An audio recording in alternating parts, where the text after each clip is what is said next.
전에 그 신대원에서 선교학을 공부할 때, 그 선교학 모임은 한 10여 명 되는 목사들만 다 앉아 있었던 모임이었어요. 그럴 때 외부 강사 한 분이 오셔가지고, 그날만 외부 강사 목사님이 오셔가지고 강의를 해주셨는데, 시작할 때 그런 얘기를 하시는 거예요. 지난주에 한국의 대형교회 목사님들 모임이 있었대요. 그런 모임들이 있나 봐요. 지역별로. 좀 샤셀 리더들 이 모임이 있는데, 그 비슷한 즈음에 대형교회 담임으로 오신 두 분이 같이 그 자리에 온 거예요.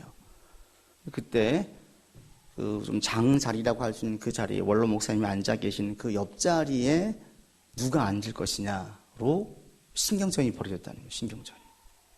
한 분이 먼저 와서 그 옆자리에 앉아 있었는데 조금 늦게 오신 분이 자기가 더 큰 교회 목사고 연배에도 한두 살 더 위인데 자기가 왜 저 옆자리에 앉지 자리를 배치하지 않고 다른 곳에 했느냐, 그걸 가지고 잠시 실랑이가 있었다라는 거예요.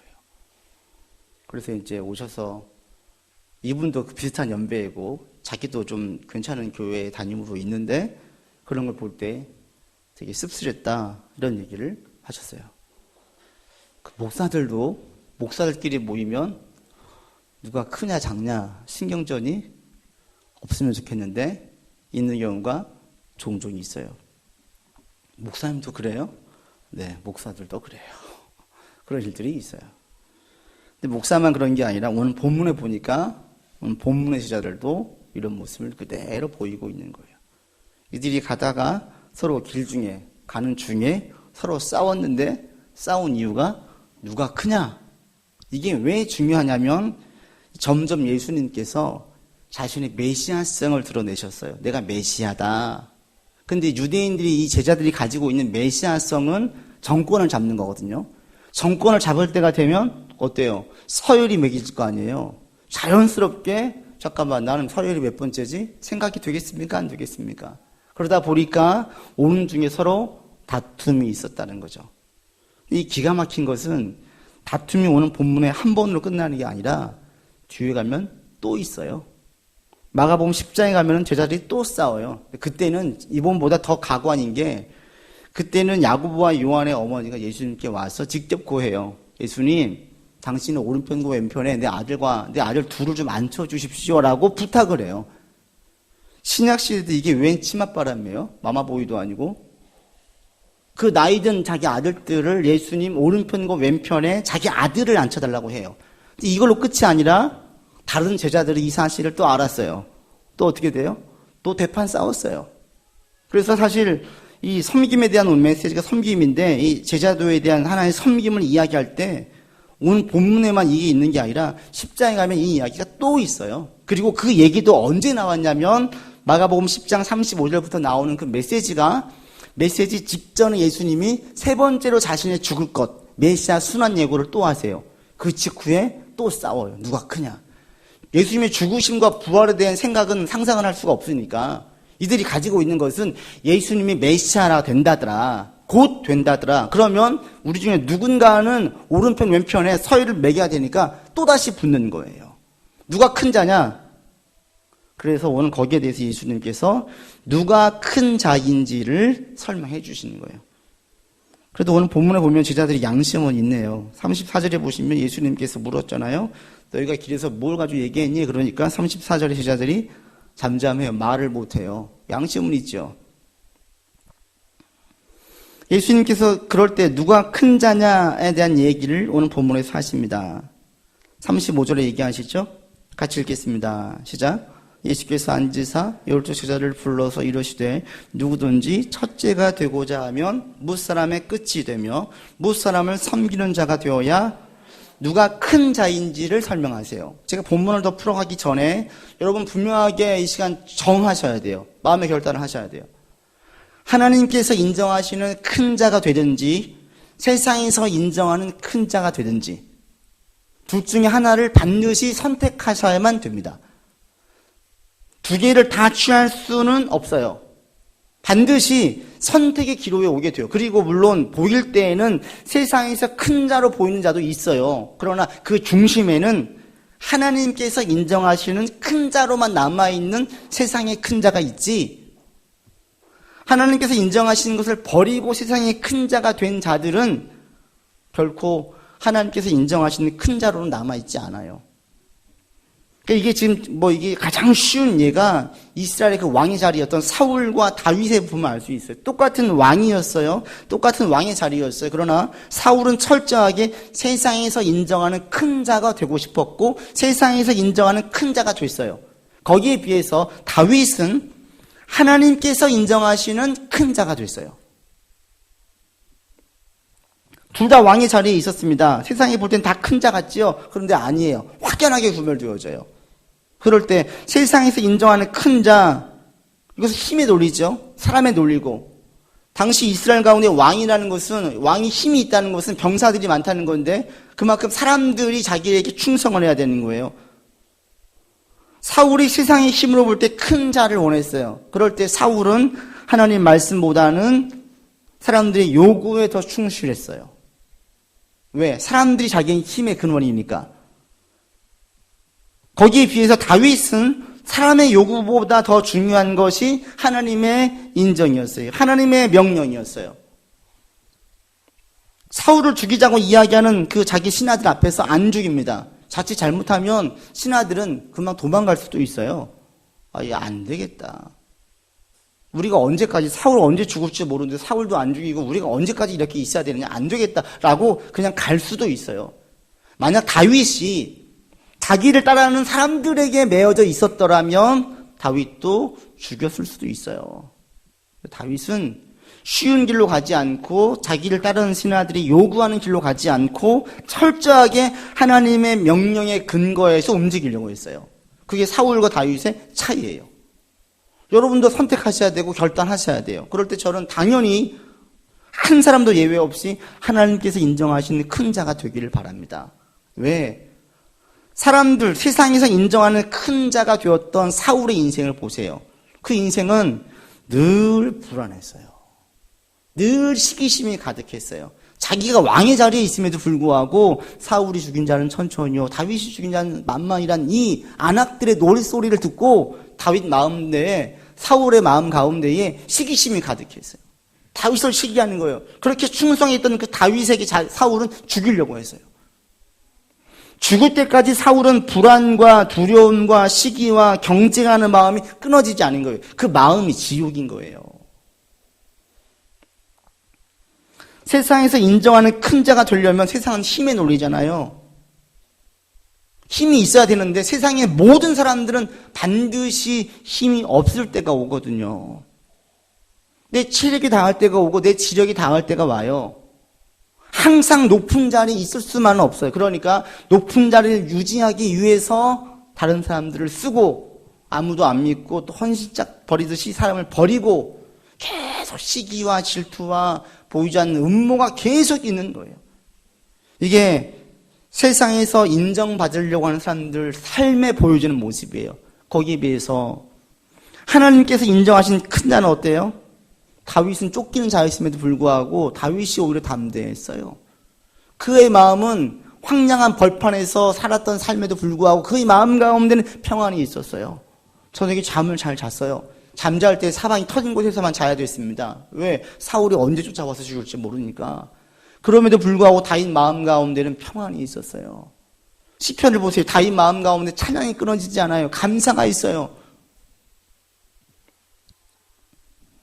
하나님께서 인정하시는 큰 자로 되어질 때에 그 사람들에게는 이런 평안과 감사와 담대함과 기쁨과 시기심 없음의 삶들이 있어요. 전 여러분들이 세상에서 지위가 올라가든 내려가든 이런 거에 상관없이 하나님께서 인정하시는 큰 자가 되기를 바랍니다. 여러분도 이 시간 다짐을 좀 하셨으면 좋겠어요. 하나님께 인정받는 자, 세상에서 인정하는 자가 아니라 하나님께 인정받는 자가 되겠습니다로 오늘 본문을 시작하셔야 돼요. 그 길이 가장 복된 길이고 그 길이 가장 좋은 길이면 제가 확신합니다 라는 고백으로 오늘 본문을 계속 이어가야지, 이런 확신이 없다면 오늘 본문의 말씀을 귀 기울여 들을 필요가 없게 되죠. 그런데 조금만 우리가 세상 돌아가는 걸 생각을 해보면 세상에서 인정받는 큰 자가 된다는 것이 결국 내 마음에 지옥을 발생시키는 거구나 라는 것을 여러분이 알게 된다면 저는 확신 가운데 여러분에게 강하게 말씀드릴 수 있고요. 또 우리 모든 지체가 다 하나님께서 인정하시는 큰 자가 되기를 바랍니다. 그럴 때 하나님께서 인정하시는 큰 자가 무엇이냐? 35절에 딱 이야기하죠. 한마디로 말하면 섬기는 자다. 끝이 되는 자다라고 얘기를 하세요. 너희가 큰 자가 되려면 세상에서는 리더가 되어야 되죠. 지시한 자에 있어야 돼요. 그런데 하나님께서 말씀하시는 큰 자는 섬기는 자라는 거예요. 막내가 되래요. 이 섬긴다라는 것은 이 서번트 종을 쓰고 있어요. 종이 되라고 이야기해요. 하나님이 이야기하시는 큰 자, 이거 어떤 자냐? 종이 되는 자예요. 그런데 이 본문을 좀 보기 전에 종종 이것을 오해하시는 분이 있어요. 이 종의 개념을 이해하는데 이 종이라는 개념을 자꾸 더럽고 뭐 힘든 일을 해야 되고 이런 식으로만 생각하시는 분이 있어요. 이건 아니에요. 가끔 이제 전에도 진짜 그런 질문을 저에게 던진 분이 있어요. 청년이 불만투로 아니 목사님 교회는 세상과 좀 달라야 되는 것 아니에요? 그래요. 왜? 달라야지. 아니 왜? 그런데 교회에서는 세상처럼 똑같이 막내만 심부름을 시켜요. 뭐 이렇게 성경 공부나 GBS 모임 있으면 뭐 이렇게 좀 간식을 떠오거나 뭐 사오거나 이럴 때가 있잖아요. 왜 막내만 시켜요? 그러면 저 교회에서 오히려 오늘 본문에 근거해 보면 리더는 종이 되어야 되니까 오히려 리더가 가서 섬겨야 되는 거 아니에요? 라고 얘기를 해요. 여러분 어떻게 생각하세요? 우리 교회에서는 아마 그래도 계속 막내를 시킬 것 같은데 우리 그런 접근으로 보시면 안 됩니다. 왜? 그런 접근으로 심부름하는 거, 꾸준히 하는 거, 남들 싫어하는 일들은 리더가 해야 되냐? 예수님 말씀하신 섬김이 그 얘기가 아니에요. 그 논리라면 그 논리가 맞지 않는 것이 예수님의 사역만 생애만 보셔도 알 수 있어요. 예수님께서 식사를 준비하지 않으셨고 예수님께서 나귀를 준비하지 않으셨고 예수님께서 오병이어 사건이 있을 때에 떡을 직접 구하지 않았어요. 다 지시했어요. 자기 제자들에게 가서 먹을 것이 있는지 보아라. 나귀를 준비해라.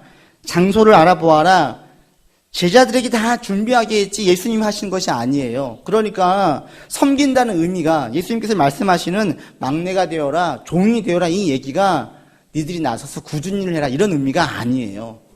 우리 교회에서는 세상에 통하는 그런 어떤 막내가 해야 되는 거, 누군가 해야 된다는 게 있다면 그 하는 것이 교회에서 적용을 시켜도 아무 문제가 안 됩니다.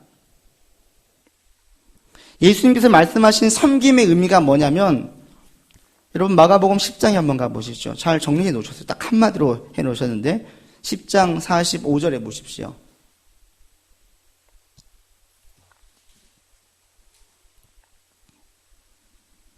10장 45절 같이 읽겠습니다. 시작. 인자가 온 것은 섬김을 받으려 함이 아니라 도리어 섬기려 하고 자기 목숨을 많은 사람의 대속물로 주려 섬기는 거다. 섬기는 자가 큰 자다 그랬는데 45절에서 예수님에게 적용시키는 예수님에게 섬김이라는 것은 뭐냐면 뭐라고 이야기합니까? 십자가의 죽음을 얘기해요. 대속물로 내가 죽는 것이 내게는 섬김이다. 예수님에게 섬김은 십자가의 죽음이었어요. 그럼 우리에게 섬김은 뭐예요? 우리도 십자가의 죽음이에요? 아니에요. 예수님은 우리에게 자기 십자가를 지라고 하지 예수님의 십자가를 지라고 하지 않았어요. 예수님의 십자가 죽음의 의미가 우리가 무엇인지를 먼저 알아야 돼요. 예수님께서 왜 십자가를 지셔야만 됐어요? 십자가 외에는 우리를 구원할 수 있는 길이 없기 때문에 십자가를 지신 거예요. 십자가가 유일한 길이었어요. 뭘 위해서? 우리를 구원하기 위한 유일한 길이었어요. 즉 십자가의 죽음, 예수님이 말씀하신 섬김에 있어서 십자가의 죽음은 십자가 자체가 중요한 게 아니라 누구를 위함이냐가 중요한 거예요. 왜 십자가를 지셨냐? 우리를 구원하기 위해서 십자가 지셨다라는 거죠. 예수님의 섬김이 십자가의 죽음이었습니다. 십자가의 죽음은 십자가 자체가 중요한 게 아니라 우리를 구원하기 위해서 우리 때문에 죽으셨다는 것이 중요한 거예요. 우리의 섬김의 초점이 여기에 맞춰져 있어야 돼요. 예수님 십자가 지셨으니까 나도 십자가 지어야지 이게 아니라 우리가 일들로 접근하면 안 되고 누구를 위해서 섬길 것이냐로 접근하셔야 돼요. 누구를. 일로 접근하면 어떻게 돼요? 그러면 교회 구준일들을 해야 되는 거죠. 그게 섬김 잘하는 거잖아. 일로 접근을 하면 아무도 안 하려고 하는 거. 설거지하고 청소하고 주차하고. 그래서 실질적으로 막 이런 걸로 칭찬을 하잖아요. 근데 일들로 섬김을 접근하지 말라는 거예요. 섬김의 접근, 일이 아니라 누구를 위한 것이냐, 누구를. 이게 더 중요하다는 거예요. 성경적인 예수님의 섬김은 누구를 위한 섬김이냐, 이게 중요한 거예요. 그런데 누구를 위해서 섬길 때에도 보면은 두 가지 종류의 섬김이 있습니다. 하나는 자기를 위한 섬김이 있고요. 또 한 가지는 섬김을 받는 그 이웃, 그 사람을 위한 섬김이 있어요. 우리가 무엇인가를 섬길 때 다 그 이웃을 위해 섬깁니까? 아니에요. 때로는 그것이 자기를 위한 섬김이 되기도 해요. 예를 들어 봅시다. 교회에 어느 집사님이 반찬을 해가지고 왔어요. 보니까 그 교인들 가운데 솔로로 있는 사람들도 있고 또 자기가 먹다 보니까 이게 너무너무 맛있게 잘 돼가지고 우리 교회에 같이 먹으면 너무 좋겠다 해서 가지고 왔어요. 그날 정말 다 맛있게 먹었어요. 근데 그 다음 주 됐는데 다른 B 집사님이 반찬을 더해가지고 왔어요. 다 막 맛있게 먹었어요. 그 다음 주가 됐는데 C 집사님이 반찬을 더해가지고 왔어요. 막 맛있게 먹었어요. 그런데 B 집사님 마음 가운데는 왜 반찬을 해가지고 왔냐면 아니 달랑 반찬 한 가지 해가지고 왔는데 교인들이 저렇게 칭찬을 해? 난 저보다 더 잘할 수 있는데? 이 마음으로 반찬을 두 가지를 해온 거예요. 그거를 본 C 집사님이 아니 두 가지 가지고 저렇게 난리를 쳐? 근데 다음엔 네 가지를 해가지고 와야지. 네 가지를 엄청 해가지고 왔어요. 난리가 났어요. 똑같이 섬겼어요. 그러나 전부 다 거기 모인 사람들을 위한 섬김이 아니었어요. 한 사람은 교인들을 위해서 섬김이었지만 더 많은 것들을 해온 사람들은 자기를 위한 섬김이었어요. 사람들의 칭찬, 사람들의 인정, 또 저 사람에 대한 시기심, 이것들이 나로 하여금 섬기게 만들 수가 있다는 거예요. 그래서 우리 가운데에도 이것에 대한 여러분이 분명한 분별을 잘 하셔야 돼요. 목사님 왜 설거지 하세요? 우와, 우리 교회 목사님 섬김을 잘 하신다? 아니에요. 우리 교회 장로님이 막 주차한 일을 다 하시네. 날씨 추운 겨울에 주차를 하시네. 장로님이 섬김을 잘 하시네요? 그렇게 접근하지 말라는 거예요. 성경적인 섬김은 일이 중요한 게 아니라 대상이 중요한 거고요. 그리고 그러할 때 그 중심에서 정말 자신을 위한 것이냐, 저 사람을 위한 것이냐가 중요하다는 거예요. 그럴 때에 예수님께서 말씀하시는 큰 자의 섬김은 자신을 위해서가 아니라 그 누군가를 위해서 내가 섬기는 것이 진정한 섬김이라고 말하고 있습니다. 여러분 가운데 이런 섬김이 있기를 바라요. 누군가에 대해서 우리는 순간순간 섬길 때마다 우리 이해관계를 따져요. 그래서 자꾸 우리가 섬길 때에 나도 모르는 사이에 사람들의 칭찬에 우리가 예민할 때가 있는데 성경에서는 그것을 철저하게 경계하고 있어요. 우리가 섬김이 사람들에게 메어지지 않고 오직 그 사람을 바라보고 하나님에게 인정으로 가야지, 그렇지 않은 섬김은 우리의 신앙이 마이너스입니다. 그래서 예수님 말씀하실 때에 분명하게 말씀하세요. 섬길 때에 드러내려고 하지 말라 얘기해요. 드러내려고 하지 마라. 마태복음 6장에 보시면 얘기합니다. 너는 구제할 때 오른손이 하는 것을 왼손이 모르게 하라. 내 구제함을 은밀하게 하라. 그래요. 그런데 이것을 모르게 하라는 정도가 아니라 드러나지 않도록 매우 주의하라고 얘기를 해요. 마태복음 6장에 보시면 똑같은 얘기합니다. 사람에게 보이려고 그들 앞에서 너희 일을 행하지 않도록 주의하라. 그리하지 아니하면 하늘에 계신 너희 아버지께 상을 받지 못하느니라. 그러므로 구제할 때 외식하는 자가 사람에게 영광을 받으려고 회당과 거리에서 하는 것 같이 너희 앞에 나팔을 불지 말라. 진실로 너희에게 이르노니 그들은 자기 상을 이미 받았다.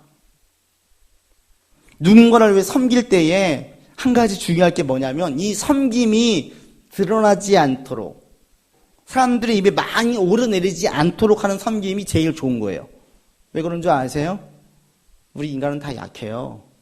누군가의 칭찬을 듣잖아요. 그 칭찬을 아무리 애써 외면하려고 해도 쉽게 외면해지지 않아요. 실제로 사회사업 하시는 분들이 많이 있는데 그들 가운데 이런 얘기를 종종 해요. 순전한 마음으로 시작을 했는데 어느 순간 사람들에게서 인정받았어요. 평가를 받았어요. 그러다가 어느 순간 그 인기가 훅 사라지면 그때 너무 힘들어하는 거예요. 차라리 아예 아무도 관심을 두지 않았으면 꾸준하게 할 건데 어떤 이유로 자기네 조직과 기관이 확 올라갔어요. 알려졌어요. 그 다음에 그것이 거품처럼 싹 사라지고 나와지면 그때는 더 힘든 거예요. 근데 이것이 교회에도 똑같이 적용되어져요. 내가 처음에는 누군가를 섬길 때 그 사람이 마음이 아팠어요. 그 사람이 신경이 쓰여서 섬겼어요. 그런데 이 섬김을 통해서 사람들이 칭찬하기 시작했어요. 사람들이 관심을 보이기 시작했어요. 아유, 누구 집사님, 아유, 누구 권사님, 그 섬김이 너무 귀합니다. 계속 칭찬을 했어요. 또 어느 순간부터는 이 칭찬에 내가 매이는 거예요. 그래서 칭찬이 없으면 왜 오늘 반찬이 맛이 없나? 왜 요즘에 내가 좀 이게 좀 덜한 것처럼 보이나? 좀 더 보일 듯 해야 되나? 처음에는 그 사람을 위해서 하나님께서 원하시니까 또 그 사람을 바라보고 섬겼는데 칭찬이 덤으로 왔을 때 그 칭찬에 내가 길들여져요. 그 다음에 그 칭찬을 기대해요. 그 칭찬에 갈망해요. 갈증을 느껴요. 그래서 어느 순간 하나님 중심의 섬김, 그 사람을 바라보는 섬김에서 나의 유익을 바라보는 섬김으로 바뀌어질 수가 있어요. 때문에 섬길 때에는 할 수 있는 한 우리의 섬김이 드러나지 않는 섬김이 좋습니다. 이게 세상과 완전 다르죠.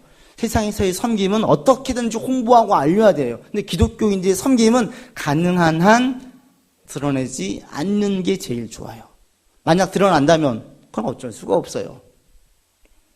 굳이 무슨 알레르기 반응을 일으키면서까지 숨길 필요는 없습니다. 그러나 섬기다가 드러나면 상관없지만 드러내기 위해서 섬기면 이게 문제가 돼요.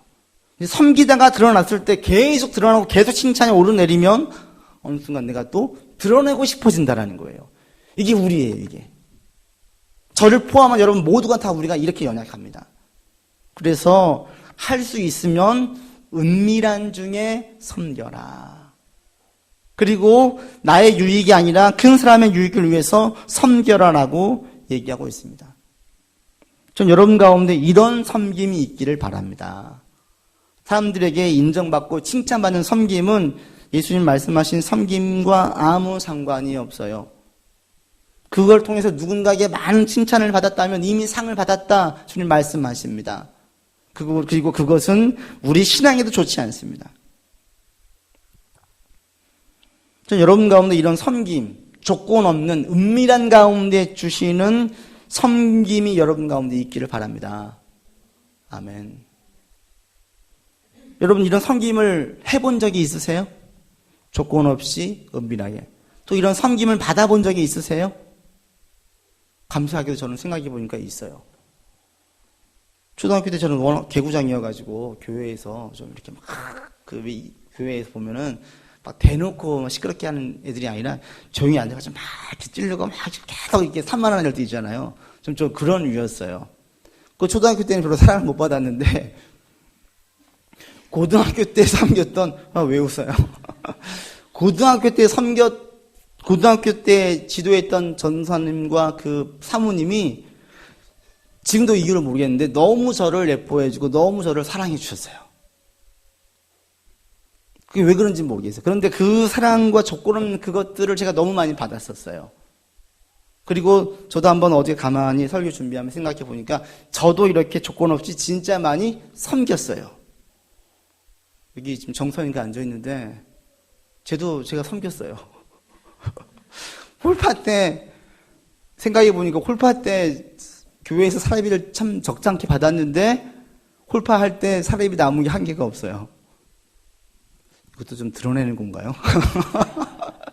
근데 생색을 내는 게 아니라 섬길 때 진짜 그냥 좋았어요.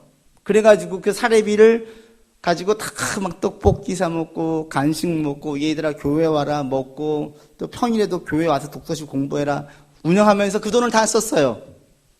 지나온 애가 지금은 좀 아까워요. 조금은 좀 남겨둘 걸. 그때 다 썼었어요. 근데 그것이 저에게는 그냥 그들이 좋아서 썼던 거지 다른 이유가 아니었었어요. 그게 바로 저에게는 섬김에 있어서 조건 없이 섬기고 섬김을 받는 것들이 제 안에 있었습니다. 이것이 저에게는 제 내적으로 신앙적으로 매우 풍성하게 또 매우 감사하게 그리고 하나님 안에서 바르게 바라볼 수 있게 만들어 주셨어요. 이것이 제게 제일 큰 유익이 뭔지 아세요? 가장 큰 유익은 사람들에 대한 반응과 평가에 훨씬 둔해지고 하나님에 대한 반응과 평가에 훨씬 예민해지는 사람이 되었다는 겁니다. 성경적으로 바르게 섬김을 하고 바르게 섬김을 받으면 신앙적으로 매우 큰 유익이 있습니다. 때문에 우리 샬롬의 모든 식구들이 이렇게 하나님 앞에서 바르게 섬기는 자들 다 되기를 바랍니다. 이런 섬김을 통해서 여러분의 신앙이 바르게 서고 또 건강하게 하나님께서 인정하신 큰 자가 되어서 풍성한 것을 누릴 수 있기를 바랍니다. 그럼 우리가 섬길 때 정말 이제 중요한 게 일이 아니라 사람이라고 그랬어요. 그리고 중요한 것은 나의 유익이 아니라 그 사람 상대가 중요하다고 그랬습니다. 그러면 누구를 섬겨야 돼요? 누구를? 오늘 보면 여러분 37절에 보세요. 우리가 섬길 대상이 누구인지. 37절 같이 읽겠습니다. 누구든지 내 이름으로 이런 어린아이 하나를 영접하면 곧 나를 영접하며 누구든지 나를 영접하면 나를 영접함이 아니요 나를 보내신 이를 영접함이라. 누구를 영접해야 돼요? 어떤 사람은 어린아이를 영접한다 그래요. 특히 이제 이런 거에 지나치게 예민한 분 중에 그런 분을 본 적이 있어요. 자기 어머님이 권사님인데 어머님은 맨 목사님만 그렇게 섬긴대요. 그 교회에 또 문제가 생겼는데 목사님들하고 장로님들하고 막 다툼이 생겨서 교회에 큰 문제가 생겨서 이 친구가 교회에 대한 큰 반감을 가졌어요.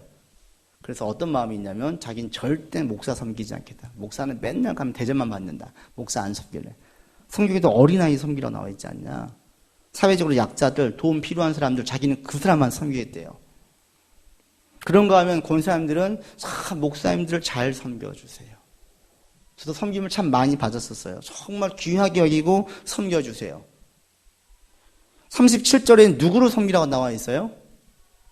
예수님이 어린아이로만 제한하지 않아요. 어린아이는 그 당시에 사회적인 가장 약자예요. 아무도 관심 두지 않는 사람이에요. 그런 사람을 섬겨라 라고 말씀하시면서 이걸로 끝맺지 아니하시고 또 얘기하세요. 누구든지 또 나를 영접하면 예수님 자신도 얘기하시는 거예요. 어린아이를 섬기기도 하고 예수님도 섬기라는 거예요. 그 섬김의 대상이 사회적인 약자, 나의 도움이 필요한 사람으로 끝나지 않고 그 당시에 영적인 스승이고 랍비로도 볼 수 있었던 예수님 메시아로 말씀을 하시고 다녔었는데 예수님 자신도 섬기라는 거예요.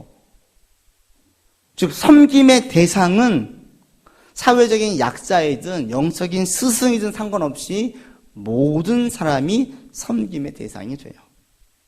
중요한 것은 섬김의 대상이 중요한 게 아니라 그 앞서 있는 서술하는 부분이에요.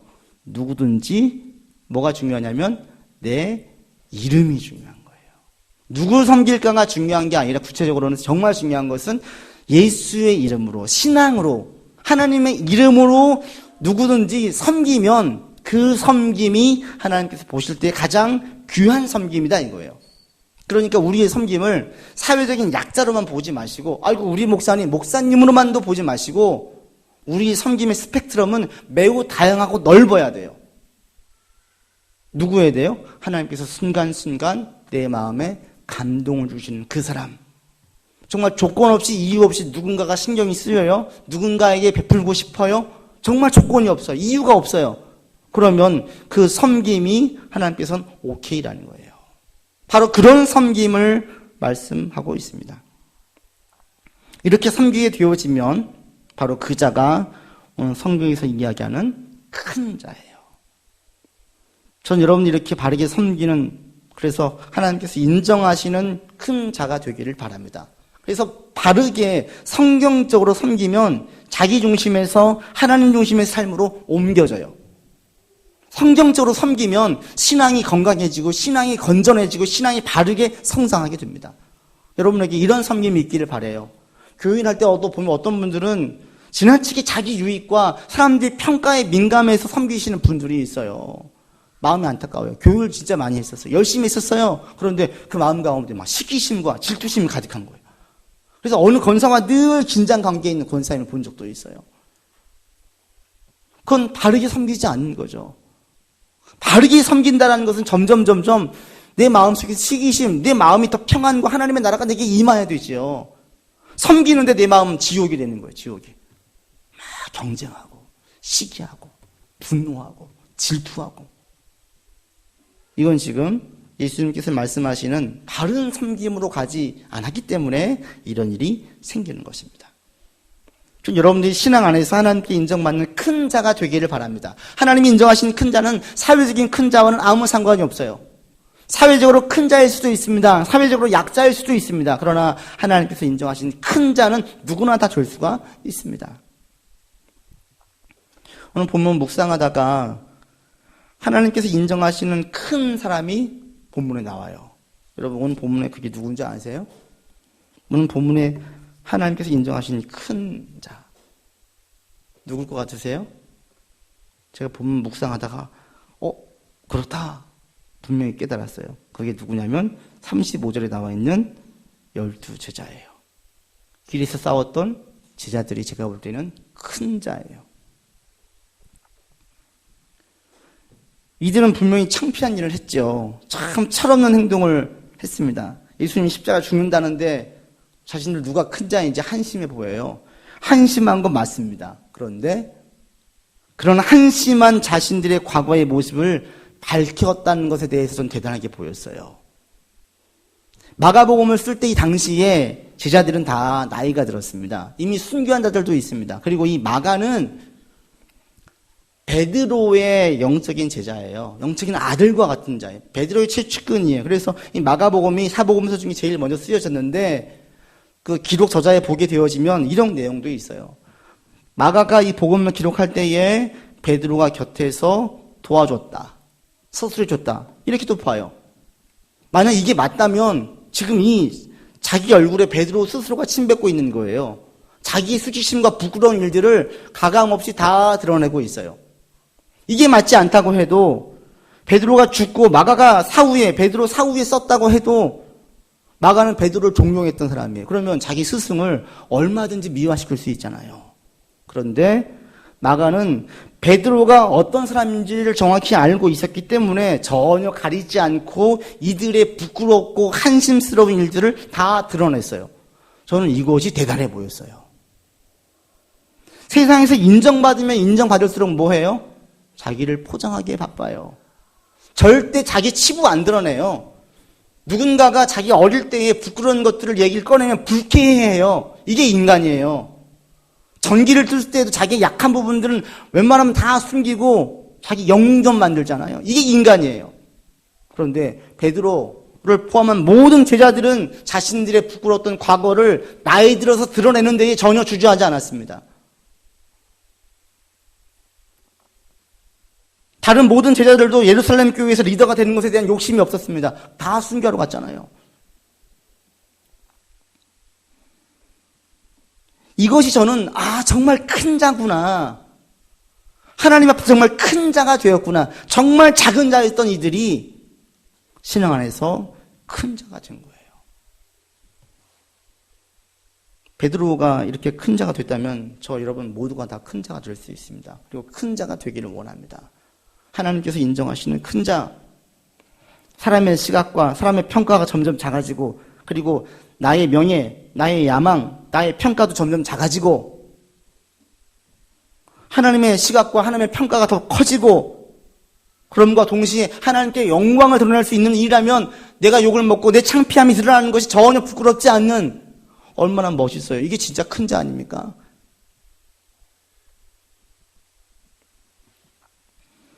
우리 샬롬의 모든 식구들 여러분들이 있는 자리에서 하나님의 영광을 드러내려고 힘쓰는 큰 자가 되기를 바랍니다. 세상에서 인정받는 큰 자가 중요한 게 아니라 나의 유익을 위한 큰 자가 아니라 오직 하나님의 영광을 드러내려고 애를 쓰는 자가 진짜 큰 자예요. 점점 여러분 스스로는 점점 작아지고 하나님이 커진 여러분 되었으면 좋겠어요. 여러분 목소리가 커지지 않고 하나님의 목소리가 커졌으면 좋겠어요. 내 고집이 커지지 않고 하나님의 말씀이 훨씬 세졌으면 좋겠습니다.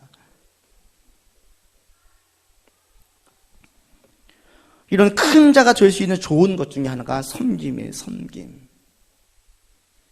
제가 말씀드린 신앙적이고 성경적이고 예수님께서 말씀하시는 올바른 섬김을 통해서 하나님께 인정받는 큰 자가 다 되기를 바라고요. 우리의 신앙이 건강하게 계속해서 올바르게 자랄 수 있기를 주의 이름으로 권면을 드립니다. 여러분 가운데 섬김은 반드시 있어야 됩니다. 여러분 주변을 한번 살펴보시고 내 마음 가운데 감동을 주셔서 그 감동이 누군가를 섬기게 한다면 이건 큰 축복입니다. 이런 섬김이 여러분에게 있으셔서 이것이 여러분의 신앙에 매우 큰 유익이 되어지고 신앙을 올곧게 하고 하나님이 더 크게 보일 수 있는 좋은 기회로 삼기를 권면드립니다. 기도합시다. 누가 큰 자냐? 제자들은 서로 싸웠습니다. 예수님이 십자가의 죽음을 이야기하시는데 철없는 제자들은 싸웠습니다. 그런데 이런 제자들이 훗날 큰 자가 되었습니다. 하나님, 우리가 주님 안에서 큰 자가 되기를 원합니다. 큰 자 되기 위해서 바르게 섬기게 하시고 세상의 섬김의 방식이 아닌 하나님의 섬김의 방식으로 우리가 섬길 수 있도록 온전히 인도하여 주시옵소서. 점점 내가 작아지게 하시고 사람들의 평가가 작아지게 하시고 하나님이 커지고 하나님의 평가에 더 귀를 기울이고 하나님의 말씀에 순종하는 우리 모든 지체가 될 수 있도록 온전히 인도하여 주시옵소서. 우리 구주 예수 그리스도 이름으로 기도드립니다. 아멘.